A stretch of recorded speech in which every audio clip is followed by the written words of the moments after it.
Welcome back. Here is a look at the international news. We start in Syria, where nearly 7,000 residents from 2 villages are being evacuated. It's part of a deal to remove those under siege to government-controlled areas. At the same time, explosions were heard and seen from the Golan Heights near Syria's border with Israel.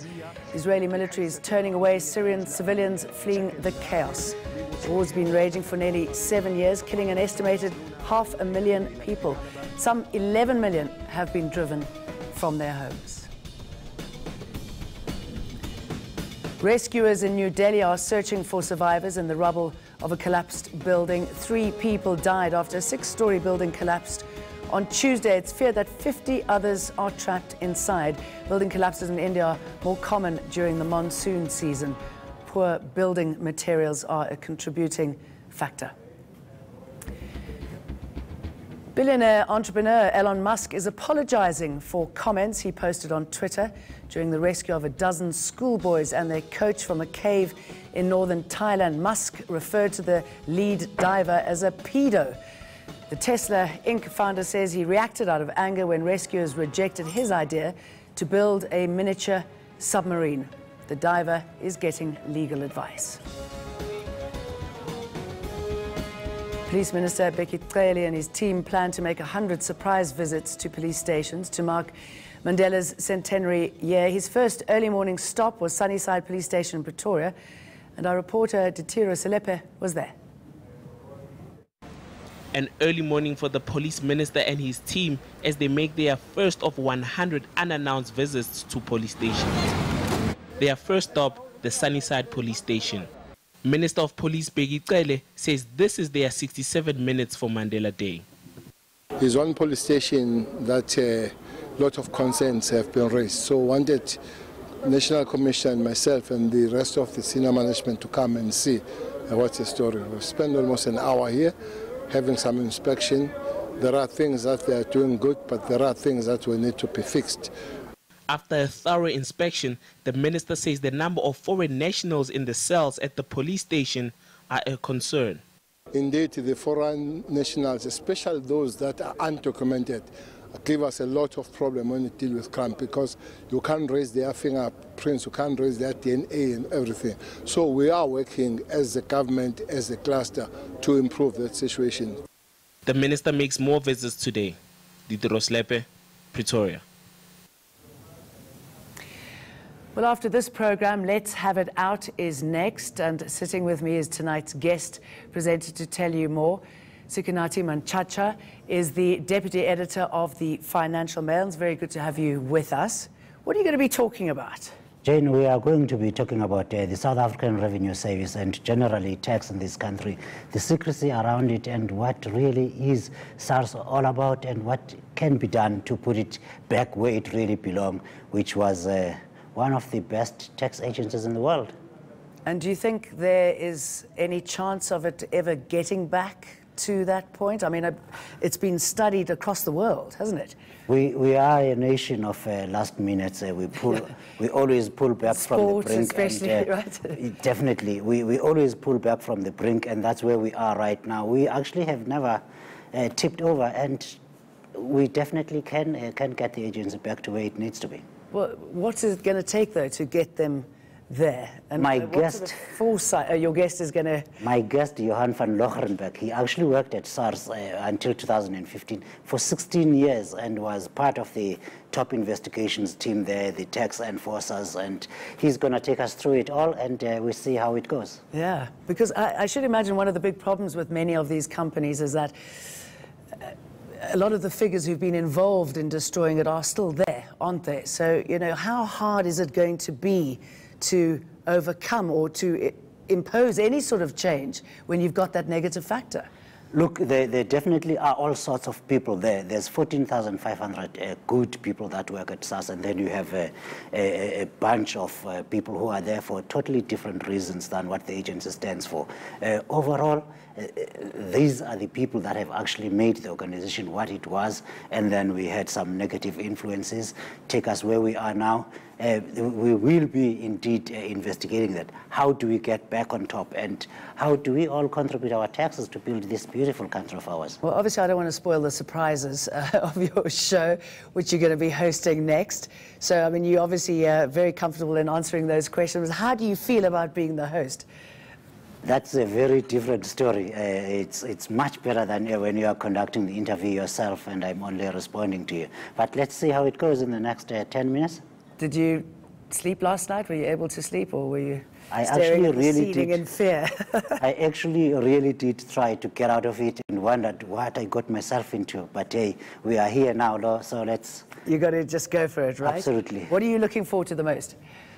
I'm looking forward to the interactions with the people who know definitely a whole lot more than I do know about tax and about SARS. But definitely my guest spent his life in the public service, and that's his life. So he's going to tell me the good and the bad stories to the extent that he can, and we shall see how it ends up. And is there anyone you look to when it comes to interviewing, or you go, well, okay, I'm going to sort of adopt that sort of style of interview technique, or are you just going to wing it and I'm yourself? Jane, the thing here is that it's my first time doing this. It is no pressure. It's his first time sitting in front of big cameras. So you have two very nervous people who naturally just sit comfortably in their little corners and do what they do for a living. For a change, we've just brought ourselves before the nation to account, as the program You mustn't says. think about it that way. And we shall take it from there. I was told a long time ago that you just had to draw a smiley face on a piece of paper and look at it, and everything's going to be okay. So Okay, I'm going to draw 5. And who are they? The smiley faces? Yeah. It's happy, and it's all going well, I'm going to tell myself. Oh, fantastic. Well, I wish you the best of luck, and we're all going to be tuning in to see this show and to see how it goes. And thank you very much for joining us. Thank you, John. Sukhatani Machacha, the Deputy Editor of Financial Mail. Now, Nelson Mandela's centenary is also celebrated around the globe. Obviously, at London's Westminster Abbey, a memorial stone was dedicated to the struggle icon. He's the first South African given that honour. Ollie Barrett has the story.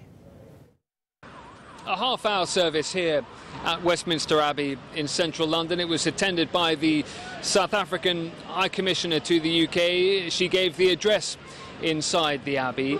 The stone itself that has been laid is a large black stone right in the centre of the floor of the Abbey, in a very prominent position indeed. It reads "Reconciliation and Forgiveness." This is the order of service for the day, the dedication of a memorial stone to Nelson Mandela. Now, Westminster Abbey, of course, just behind me, very close as well to the statue of Nelson Mandela here in Parliament Square, right in the centre of the British establishment. So Nelson Mandela now honoured in two major ways within about 100 yards of each other. Not the only way that Brits have been marking the day, and also expat South Africans as well. There have been smaller scale events happening up and down the country, but a lot of people have been coming to the statue of Nelson Mandela. You can perhaps see some flowers laid at his feet there. There were members of the South African women's hockey team in attendance earlier today, paying their own tribute. Britain, of course, was, in international terms, perhaps the centre of the international struggle against apartheid. And so Nelson Mandela remembered very fondly here, his connections with some senior British political figures, and of course Queen Elizabeth II herself. So Britain wanted to mark today, and the major way that that has been done is with that service we saw earlier today in Westminster Abbey. Ollie Barrett, London. And that is it for tonight. I'll be back tomorrow at 8 p.m. And we're going to play out with a look at some of Madiba's most memorable moments. Nelson Mandela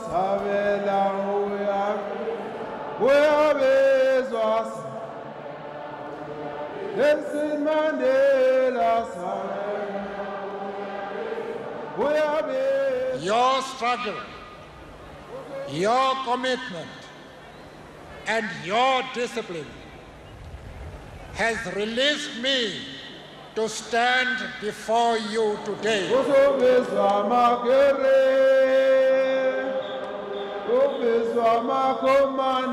I have fought very firmly against white domination. I have fought very firmly against black domination. I cherish the ideal of a new South Africa where all South Africans are equal. Will you please raise your right hand and say, "So help me God"? So help me God.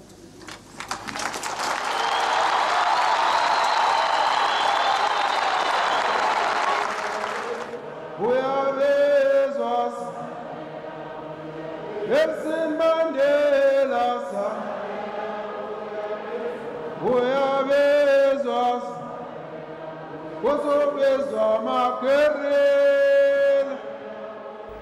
the millions who brought down on their knees petulant tyrants in our country, to the millions of Africans, colors, Indians and whites who turned up recently to elect a government of their own choice. Today is a wonderful day indeed. Nelson Mandela,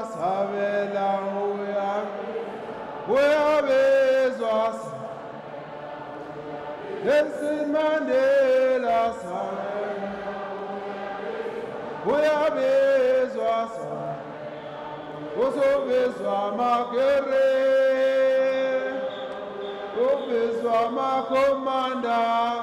I am now retiring from retiring. And this is for real. And I hope you'll allow me to rest